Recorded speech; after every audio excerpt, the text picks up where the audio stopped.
క్రైస్తవులుగా మీరు జీవిస్తున్నారా? మీలో అన్యులు వెలుగును చూస్తున్నారా? మీలో మీ వెలుగు ఇతరులకు ప్రకాశిస్తుందా? ప్రకాశ జ్యోతుల వలె మీరు వెలుగుతున్నారా?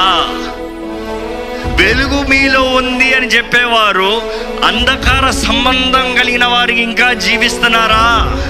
ఇంకా చీకటి సంబంధం ఎక్కడన్నా దాగి ఉందా?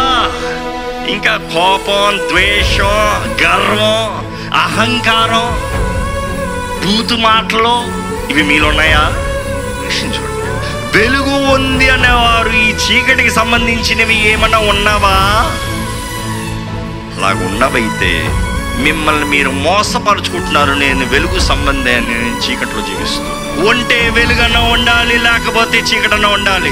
మీరు వెలుగు సంబంధులు అని చెప్పిన వారు ఇంకా పాత చీకటి జీవితాన్ని ఎక్కడన్నా ఉందంటే మిమ్మల్ని మీరు మోసపరుచుకుంటున్నారన్నమాట. జాగ్రత్త.